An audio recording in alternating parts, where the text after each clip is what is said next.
ഈശോ മിശിഹായിൽ ഏറ്റവും സ്നേഹിക്കപ്പെട്ടവരെ, ഒരു നിമിഷം നമുക്കൊന്ന് കണ്ണുകൾ അടയ്ക്കാം, കരങ്ങൾ കൂപ്പാം. ദൈവം നൽകിയ പ്രഭാതത്തെ ഓർത്ത് ദൈവത്തിന് നമുക്ക് നന്ദി പറയാം. ഇന്നത്തെ ദിനത്തിൻ്റെ ഓരോ മേഖലകളെയും ദൈവകരങ്ങളിലേക്ക് പൂർണ്ണമായിട്ട് സമർപ്പിക്കാം. ഏത് പ്രാർത്ഥനാ നിയോഗത്തോടു കൂടിയാണോ ഞാൻ ഈ ശുശ്രൂഷയിൽ പങ്കുചേരുക, ആ പ്രാർത്ഥനാ നിയോഗത്തെ എൻ്റെ ദൈവം പൂർണ്ണമായി അനുഗ്രഹിച്ചുവെന്ന് നമുക്ക് വിശ്വസിക്കാം. ഈശോനാഥ, പലവിധ ദുഃഖങ്ങളിലും വേദനയിലും സഹനത്തിലും കഴിയുന്ന ഓരോ വ്യക്തികളെ താങ്കളുടെ കരങ്ങളിലേക്ക് സമർപ്പിക്കുന്നു. നിന്റെ വലിയ കൃപയാലും അനുഗ്രഹത്താൽ അവരെ നിറയ്ക്കുകയും അവിടുന്ന് ആശീർവദിക്കുകയും ചെയ്യുമാറാകണമേ.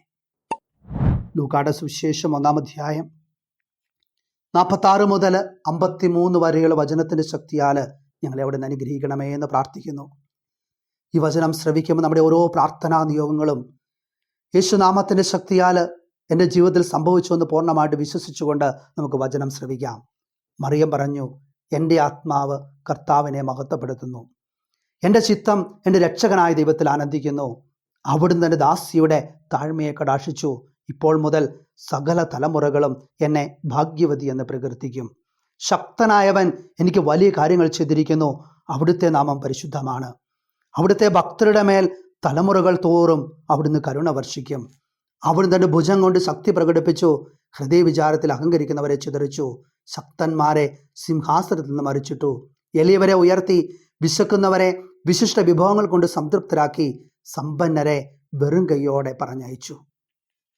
കർത്താവായ ഈശോയെ, ഞങ്ങൾ ശ്രമിച്ച വചനത്തിൻ്റെ ശക്തിയാൽ ഞങ്ങളുടെ ജീവിതത്തെയും പ്രാർത്ഥനാ നിയോഗങ്ങളെയും അനുഗ്രഹിക്കണമേ എന്ന് പ്രാർത്ഥിക്കുന്നു. ആമേൻ.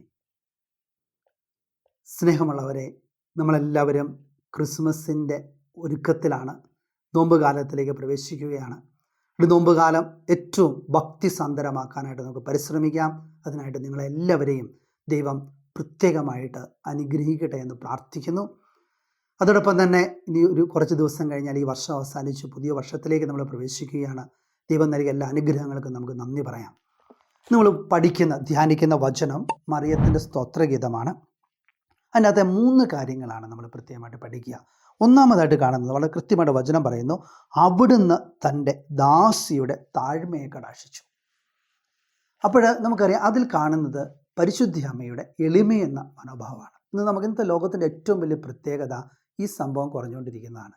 കുടുംബം ആയിക്കോട്ടെ, ജോലിസ്ഥലം ആയിക്കോട്ടെ, അല്ലെങ്കിൽ മറ്റേത് മേഖല ആയിക്കോട്ടെ, വലിയ ഭാവം, ഞാനെന്ന ഭാവം, ഒന്ന് തോറ്റുകൊടുക്കാനോ അല്പം എളിമപ്പെടാനോ നമുക്ക് പറ്റുന്നില്ല.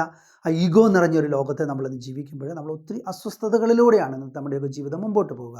അപ്പോൾ നമുക്ക് ഈ ഒരു നോമ്പ് കാലത്തിൽ എളിമയെന്ന പുണ്യത്താൽ നിറയാനായിട്ട് നമുക്ക് പ്രത്യേകമായിട്ട് പരിശ്രമിക്കാം. അതാണ് ഒന്നാമത്തെ ചിന്ത. രണ്ടാമത്തെ കാര്യം എന്ന് പറഞ്ഞാൽ 49-ാം തിരുവചനം പറയാണ്, ശക്തനായവൻ എനിക്ക് വലിയ കാര്യങ്ങൾ ചെയ്തിരിക്കുന്നു. അപ്പോൾ നമുക്കറിയാം, ദൈവം നമ്മുടെ ജീവിതത്തിൽ വർഷിച്ച അനുഗ്രഹങ്ങൾക്ക് നന്ദി പറയാനായിട്ടുള്ള സമയമാണ്.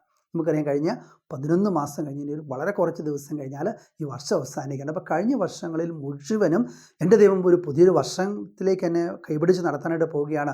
ക്രിസ്മസ് ആഘോഷത്തിലേക്ക് എന്നെ കൈപിടിച്ച് നടത്താനായിട്ട് പോവുകയാണ്. അപ്പോൾ കഴിഞ്ഞ വർഷം ദൈവം നൽകിയ എല്ലാ അനുഗ്രഹങ്ങളെ ഓർത്ത് നമുക്ക് ദൈവത്തിന് നന്ദി പറയാം. സ്നേഹമുള്ളവരെ, നമ്മുടെ അനുഗ്രഹങ്ങളൊന്നും നമ്മുടെ കഴിവൊന്നുമല്ല, ദൈവത്തിൻ്റെ അത്ഭുതകരമായ ഇടപെടലുകളാണ്. അത് രണ്ടാമത്തെ ചിന്ത.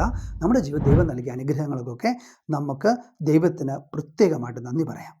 അതിനുശേഷം നമുക്ക് മറ്റൊരു കാര്യം എന്ന് പറഞ്ഞാൽ നമുക്കെന്താണ്, നമ്മുടെ ജീവിതത്തിൽ അഹങ്കാരം എന്ന ഒരു മൂലഭാവം, ഞാനെന്ന ഭാവം ഉണ്ടെങ്കിൽ അതിനെ മാറ്റാം. അതല്ല ഈശോ പറയുന്നത്, അഹങ്കരിക്കുന്നവരെ, ഹൃദയവിചാരത്തിൽ അഹങ്കരിക്കുന്നവരെ ചിതറിച്ചു എന്നാണ് പറയണത്. അപ്പോൾ നമ്മൾ അഹങ്കാര മനോഭാവം ചിലപ്പോൾ നമ്മുടെ ജീവിതത്തിൻ്റെ തടസ്സമായിട്ട് നിൽക്കും. അഹങ്കാര മനോഭാവം അങ്ങനെയുള്ള മേഖലകളെയൊക്കെ നമ്മുടെ ജീവിതത്തിൽ നിന്ന് പൂർണ്ണമായിട്ട് നമുക്ക് എടുത്തു മാറ്റാം. ഒരു സ്നേഹമുള്ളവരെ, എളിമയെന്ന പുണ്യത്താൽ നിറഞ്ഞ് അഹങ്കാര മനോഭാവമൊക്കെ മാറ്റി ദൈവം നൽകിയ എല്ലാ അനുഗ്രഹങ്ങൾക്കും നന്ദി പറഞ്ഞുകൊണ്ട് ഈ നോമ്പുകാലത്തെ നമുക്ക് അനുഗ്രഹമാക്കി തീർക്കാം. അതിനായിട്ട് ഈശോനാഥൻ നമ്മെ എല്ലാവരെയും അനുഗ്രഹിക്കട്ടെ. നമുക്ക് പ്രാർത്ഥിക്കാം. കർത്താവായ ഈശോയെ, ഈ നോമ്പുകാലം അനുഗ്രഹമാക്കി തീർക്കുവാൻ ഞങ്ങളെ അവിടെ നിന്ന് അനുഗ്രഹിക്കണമേ.